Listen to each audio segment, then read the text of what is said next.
Buenas tardes, tutor y compañeros. En la tarde de hoy les voy a hablar sobre 4 temas importantes. El primero es anatomía radiológica de pelvis y cintura pélvica. El segundo es anatomía radiológica de columna vertebral, cervical, torácica, lumbar, sacro y coxis. El tercero es anatomía radiológica de caja torácica, costillas y esternón. Y el cuarto tema es anatomía radiológica de cara y cráneo, huesos faciales, craneales y cavidades óseas. El primer tema es la pelvis. La pelvis, su función es un soporte y es la que protege los órganos pélvicos. Articula los miembros inferiores y la porción inferior del tronco. Permite la biodinámica y la bidepestación. Ahora vamos con pelvis mayor. Es la parte de la cintura pélvica que rodea las vísceras y los abdominales inferiores. El hueso sacro. El hueso sacro que se crea con 5 vértebras sacras fusionadas y el coxis. Este último lo conforma la unión de 3 a 5 vértebras. Tiene una cara interior cóncava y presenta 4 líneas transversales, donde en su entorno hay forámenes sacros, que es por donde transmiten las arterias sacras. El coxis presenta como una pieza de pequeño tamaño y forma triangular que se crea cuando se fusionan 3 y 5 vértebras. La superficie de este hueso se articula a través de las astas con el vértice del sacro pubis. Los huesos coxales son 2 huesos grandes e irregulares, uno izquierdo y otro derecho, que están compuestos por 3 huesos: el pubis, el ilión y el isquión. El ilión se trata de la zona superior y aplanada del hueso coxal que parece un abanico. El isquión es el hueso que es la parte inferior y posterior correspondiente al hueso coxal. Se caracteriza por la tuberosidad isquiática. Llega a ser el punto de inserción para aquellos músculos que corresponden a los miembros inferiores. El pubis. El pubis es un hueso coxal que se halla en la zona frontal, siendo esta la parte inferior y anterior del hueso coxal. Ahora, la columna vertebral se extiende desde el cráneo hasta la pelvis y se compone de 33 huesos. Es soporte de la cabeza, los hombros y la parte superior del cuerpo. Le da apoyo para permanecer de pie y da flexibilidad para doblarse y girar su cuerpo. La columna también protege a su médula espinal. El axis es un eje en el cual rota la cabeza según la vértebra. Presenta un cuerpo vertebral en cuya cara superior se desprende la apófisis odontoides, que se articula en el arco anterior del atlas. El atlas sostiene al mundo o la pierna vertebral cérvica. Se articula en el axis formado por 2 masas laterales cúbicas. La región cervical está conformado por 7 vértebras, desde la C1 hasta la C7. La región dorsal está conformada por 12 vértebras, desde la T1 hasta la T12. La región lumbar está conformada por 5 vértebras, desde la L1 hasta la L5. La región sacra está conformada por 5 vértebras, desde la S1 hasta la S5. Y hay una región que se llama cocígea, que son 4 vértebras inconsistentes. Ahora pasamos a la caja torácica. En la caja torácica está formada por la columna vertebral, las costillas, el esternón y el diafragma. La función de las cajas torácicas es, además de proteger los pulmones y el corazón, realizar movimientos respiratorios. Las costillas son en total 24 costillas. Perdón. Encontramos 12 en cada lado, que son 12 a la derecha y 12 a la izquierda. Son huesos largos, planos y curvos, cuya función principal es proteger a los órganos vitales de posibles golpes. El esternón es un hueso plano que suele medir en unos 15 centímetros de longitud y que se encuentra situado en la parte frontal del tórax. Conecta con las costillas y protege a los órganos vitales por la parte delantera. Las vértebras torácicas son vértebras con menor movilidad y más grandes y las más grandes que hay. Se encuentran a continuación las de las cervicales, que conectan con la cabeza y antes de las lumbares. Se unen con las pélvicas y las extremidades inferiores. Los huesos faciales. Los huesos faciales son 14. Los huesos de la cara tienen una función estructural, es decir, le dan forma al rostro incluyendo los conductos que la atraviesan, o sea, las fosas nasales, y que comunican las distintas cavidades entre sí, como es el saco del conducto lagrimal, que une las órbitas oculares de la nariz. Maxilares superior. Son dos huesos cortos que forman un cuadrangular, situados en el centro de la cara. Sus bordes inferiores dan inserción a los dientes de la arcada superior, contribuyen a la formación de las fosas nasales y las fosas orbitarias.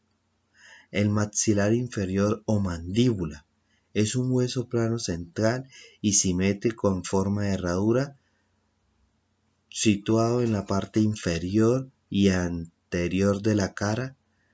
Su borde superior de inserción a los dientes de la arcada inferior.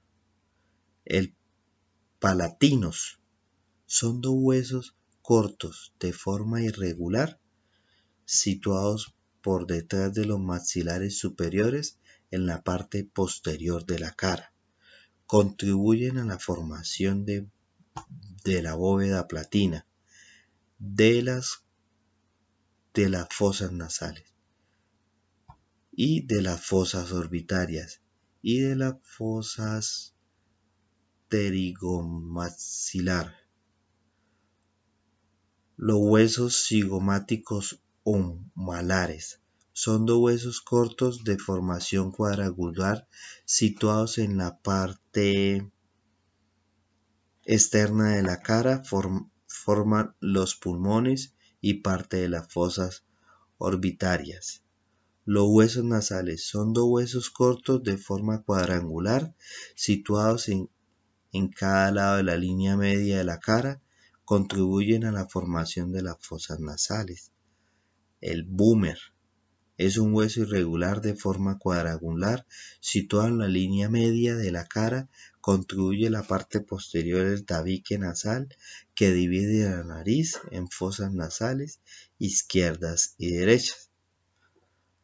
Cornetes inferiores son dos huesos pequeños situados en la parte inferior de las fosas nasales, contribuyen a su formación.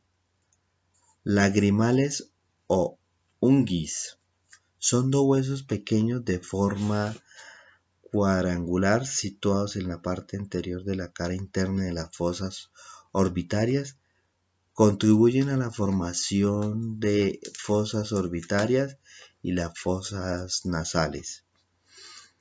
Huesos del cráneo.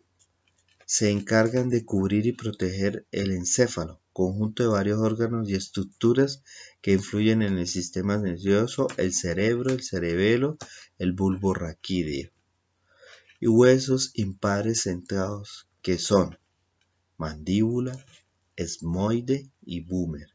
Los pares bilaterales que son 6: maxilar, cornete nasal inferior, cigomático, palatino y nasal. Lagrimal. Hueso frontal. Este hueso está situado sobre y protege el lóbulo frontal. Permite dar forma al frente y llega hasta la parte superior de la bóveda del ojo o margen supraorbital. Huesos parietales. Se trata de los huesos más grandes del cráneo que forman la mayor parte de la región superior y lateral de este. Se conectan con el frontal para sutura coronaria. Huesos temporales. Son dos huesos situados cada uno bajo una de las parietales y unidos a este mediante suturas escamosas. Huesos occipital. Este hueso configura mayoritariamente la base del cráneo, situada en el foramen magnum, orificio en el que el encéfalo y la médula espinal se conectan. Protegido por parte del lóbulo occipital y temporal, el cerebro, el tronco y el encéfalo. Efenoides. Este hueso está conformado de mariposa o murciélago. Se sitúa en una zona a la altura de la sien. Conecta con los huesos frontales, temporales y occipitales. Va de lado a lado del cráneo, de manera horizontal, y se compone de cuerpo a las menores apófisis esteroideas. Etmoide. Hueso conocido como etmoide se sitúa entre el efenoide y el hueso nasal, participando en la formación de las órbitas oculares y las fosas nasales. Cavidades aéreas. Su uso son estructuras que influyen en la respiración, la fonación y el calentamiento y la olfacción adecuada. Existen 8 senos paranasales, 4 a cada lado de la nariz. Senos maxilares, ubicados en los huesos circundantes y comunicados por conductos y orificios con la cavidad nasal. Se encuentran tapizados por la misma mucosa de la nariz. Seno frontal. Son 2 cavidades separadas por el tabique interfrontal. Cada seno a su vez puede tener uno o más compartimientos. Se comunican con el meato medio nasal a través del conducto frontal. Seno esmoidal. El laberinto o celdilla esmoidales se encuentran a cada lado de la mitad y el tercio superior de la cavidad nasal y medial al hueso de la órbita. El hueso esmoidal consta de una lámina horizontal y otra vertical. La pared externa del laberinto esmoidal está formado por una lámina de esmoides y por los huesos lagrimales, además de la pared externa de la cavidad orbitaria. Seno maxilar.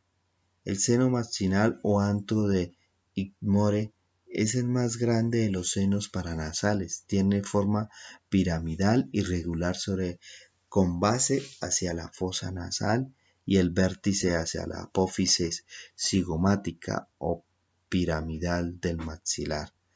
La pared interna o base del antro está formada por la lágrima vertical del hueso palatino. Su pared superior la separa del piso de la órbita Dato curioso, al nacer el seno maxilar ocupa un pequeño espacio sobre la porción interna de la órbita. Al principio su parte inferior se encuentra arriba del piso nasal para ir descendiendo en forma gradual y alcanzar el nivel del mismo hacia los 8 años. Seno esfenoidal. Se encuentra completamente desarrollado entre los 12 y los 15 años.